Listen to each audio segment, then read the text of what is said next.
আসসালামু আলাইকুম এভরিওয়ান, সবাই কেমন আছেন? আলহামদুলিল্লাহ, আমরাও ভালো আছি। তো এই যে আমরা আমার খালামণির বাসায় বেড়াতে এসেছি। তো এই যে আমার খালাতো ভাই হচ্ছে ফ্রিজ থেকে সন্ধ্যার নাস্তা বের করছে। তো এগুলো সব ফ্রোজেন খাবার, তো এগুলোকে ভাজা হবে। এই খাবারগুলো কিন্তু সাদের খুবই পছন্দ। আমার ছেলে এই ফ্রোজেন আইটেমগুলো খেতে খুবই খুবই খুবই পছন্দ করে। তো আমি যখন ভিডিও করছিলাম তখন আমার ভাই আমাকে বলছিল যে এখন ভিডিও করো না, আমি আগে একটু ঠিক হয়ে নিই, মানে একটু সাজুগুজু করে নিই। তো সে তার চুলটাকে ঠিক করছিল, আমি পুরোটাই ভিডিওতে নিয়েছিলাম। তো সে এখন সব খাবারগুলোকে এক এক করে বের করবে। তো এই ফ্রোজেন আইটেমগুলো বন্ধুরা আমারও কিন্তু খেতে খুবই ভালো লাগে। তো প্রথমে সে কতগুলো সসেজ বের করলো।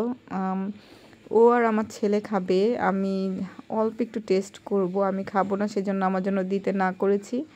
ওদের থেকে আমি একটু একটু টেস্ট করব। তারপরে এখানে চিকেন স্টিক ছিল। তারপরে আরও বিভিন্ন রকমের খাবার ও সবই এক এক করে বের করবে।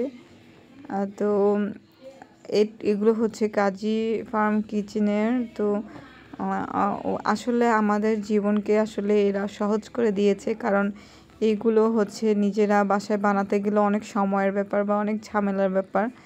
আসলে আমাদের পক্ষে পসিবল না এগুলো সবসময় রেডি করে রাখা। তো ওরাই সুন্দর রেডি করে রাখে, আমরা জাস্ট কিনে এনে এগুলো দেন ফ্রিজ করে রাখি। তারপরে মাঝে মাঝে বা সবসময় ভেজে খাওয়া যায় সন্ধ্যার নাস্তা হিসেবে। তো এখানে মানে বলতে গেলে সব পাওয়া যায় ফ্রোজেন আইটেম, কি নেই। তো এই আমার ভাই এখন সমুচাটাকে খুলছে। সমুচা মনে হয় ও একদিনও খায়নি, এটা একদম ইনটেক প্যাকেট, দেখেই বোঝা যাচ্ছে। তো আজকেই সে খুলছে।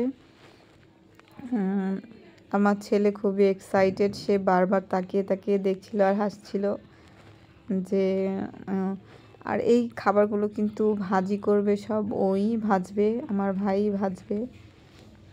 ও বলছে, আমি চেয়েছিলাম যে আমি ওদেরকে ভেজে দিয়ে হেল্প করি, বাট ও বলছে যে না, আমি ভেজে খাই বাসায়, আমি পারবো, সমস্যা নেই। আর বাসায় আমার খালামণি আর খালু ছিলেন না, তারা ওমরা করতে গিয়েছিলেন। বাসায় ও আর আমার খালাতো ভাই খালাতো বোন আর আমার নানি ছিলেন। সেই জন্য আসলে ওরা মাঝে মাঝে একা থাকে, তাই একা বিভিন্ন কাজ ওরা করে খেতে পারে। আর সকালে বুয়া থাকে, বুয়া ওদের রান্নাবান্না করে দিয়ে যান। তো সেই খাবারটা ওরা খায়। আর মাঝে মধ্যে যে ভাজা টাজা খাবারগুলো সেগুলো ওরা নিজেই করে খায় বা বাইরে যেয়ে খায়। তো আজকে আমরা সন্ধ্যায় এসেছি, সেই জন্য আর বাইরে যাওয়া হয়নি। তাই ও ফ্রিজে যা ছিল সেগুলো বের করেই এখন ভেজে দিবে আমাদের। মানে ওরা খুবই আন্তরিক আর খুবই মানে ভালো। তো এই যে দেখেন, ও যা যা খায় সব কিছু ফ্রোজেন করে রেখেছে বন্ধুরা। এগুলো বিশেষ করে ওর পছন্দের খাবার, সেই জন্য ওই সব এনে একবারে বেশি করে স্টক করে রেখে দেয়। ওর যখন যেটা মনে চায় ও সেটাই খায়। আর ও ভাতটার বেশি খায় না। তো এই খাবারগুলো ওর খুব পছন্দের খাবার, এগুলো ও খেতে বেশি পছন্দ করে। তো এই খাবারগুলো আসলে আমি মনে করি প্রায় মানুষেরই খুব প্রিয় খাবার। প্রায় মানুষেরই এই খাবারগুলো আসলে বাইরে খেতে খুবই ভালো লাগে, কিনে খেতে, বিশেষ করে ভাজা পোড়াটা সন্ধ্যায় বা বিকেলের নাস্তায়। কিন্তু যদি এরকম রেডিমেড করা থাকে, শুধু বাসায় ভেজে খাওয়া লাগে, তাহলে কিন্তু খুবই মানে ভালো হয়। কারণ নিচে যাওয়ার প্রয়োজন হয় না, বা দোকানে বাজারে যাওয়ার প্রয়োজন হয় না এগুলো আনার জন্য, বা আনতে আনতে ভাজাটা গরম থাকে না, ঠান্ডা হয়ে যায়। তো এটাই সুন্দর, বাসায় গরম গরম ভেজে খেলে অন্যরকম ভালো লাগে বন্ধুরা, আর টেস্ট অন্যরকম। তো সব মিলিয়ে আসলে খুবই ভালো লাগে। তারপরে ও এটা স্প্রিং রোলটা বের করলো।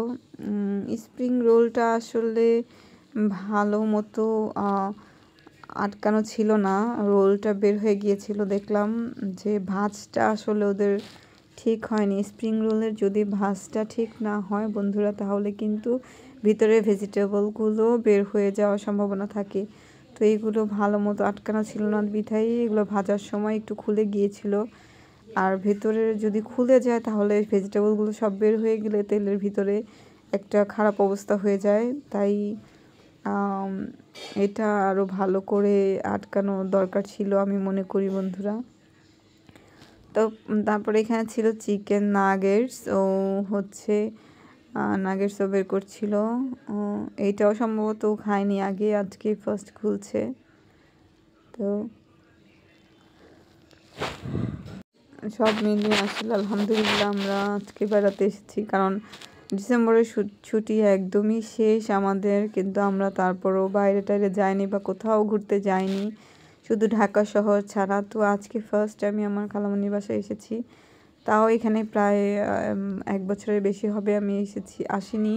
তো 1 বছরের বেশি সময় পরে, মানে লং টাইম পরে আমি এখানে আসি, কারণ বাচ্চার স্কুল ছিল, আমার কাজ ছিল, তারপরে আমি বাইরে স্কুলে জব করি, স্টুডেন্ট পড়ে। তো সব মিলিয়ে এগুলো ফেলে এখানে আসা বা কোথাও বেড়াতে যাওয়া পসিবল ছিল না। তো আমার এই জন্য একটু ছুটি পেয়েছি, তাই আসলাম এখানে বেড়াতে। আবার জানুয়ারি মাস থেকে পুরো বিজি হয়ে যাব, তখন আর আসা কোনোভাবেই সম্ভব হবে না। তাই 2-1 দিনের জন্য একটু বেড়াতে বের হয়েছি। তো তারপরে ও হচ্ছে দিয়ে দিল এখানে চিকেন বল, তারপরে ছিল চিকেন। তো এগুলো সব দিয়ে এখনও চুলোয় আগেই তেল গরম করতে দিয়ে এসেছিল। তো এখন হচ্ছে সেই গরম তেলের ভিতরে এগুলো দিয়ে দিবে, ভাজবে ডুবো তেলে গরম গরম। তো সব রেডি করে ফেলেছে, এই যে এখন ভাজার জন্য দিয়ে দিল বন্ধুরা। এইটার কালারটা কিন্তু অসাধারণ ছিল বন্ধুরা, একদম ইয়েলো, যেমন কালার তেমনই ছিল, কোনো কালার চেঞ্জ হয়নি। অনেক সুন্দর লাগছিল দেখতে। আমরা বাইরে থেকে যেটা কিনে খাই সেটার কালারটা হচ্ছে একটু মানে কালচে কালচে টাইপের, আর এটা হচ্ছে একদম পুরো ইয়েলো টাইপ। তো একদম ইয়েলো, মানে সুন্দর একটা কালার। বাইরের কিনে খাওয়া সসেজের চেয়ে আমি মনে করি বাসায় ভেজে খাওয়া সসেজ বা যে কোনো খাবারই অনেক অনেক ভালো, কারণ বাসায় আমরা যে তেলটা ইউজ করি ওটা একবারই, কিন্তু বাইরে সেটা ইউজ করে অনেকবার, সেই জন্য ওইটা খাওয়া আমাদের স্বাস্থ্যের জন্য ভালো না বন্ধুরা। তো এই যে ভাজা টাজা করছে ও নিজে নিজেই, তো আমি ওর একটু ভিডিও নিচ্ছিলাম বন্ধুরা পেছন থেকে। আমার ভাই আবার এদিকে এক্সপার্ট, সে নিজে যা খেতে পছন্দ করে মানুষকে সেটাই মানে করে খাওয়াতে পছন্দ করে, ওর খুব ভালো লাগে। তো খুবই ভালো একটা মানুষ, মানে ও বলছিল যে আস্তে আস্তে করেই হয়ে যাবে, ভাজতে ছিল। আর আমাদের ভিডিওটা কেমন লাগলো বন্ধুরা অবশ্যই অবশ্যই কমেন্ট করে জানাবেন, আর নতুন নতুন ভিডিও বা ব্লগ পেতে আমাদের সাথে থাকুন অবশ্যই। আজকে আর নয়, আবার দেখা হবে অন্য কোনো ভিডিও বা অন্য কোনো ব্লগে। সবাই ভালো থাকবেন, সুস্থ থাকবেন বন্ধুরা, আর আমাদের জন্য অবশ্যই অবশ্যই দোয়া করবেন, আর যেন আরও নতুন নতুন ভিডিও নিয়ে আপনাদের সামনে আসতে পারি। সবাইকে অনেক অনেক ধন্যবাদ আবারও। আল্লাহ হাফেজ সবাইকে বন্ধুরা, সবাই ভালো থাকবেন, সুস্থ থাকবেন।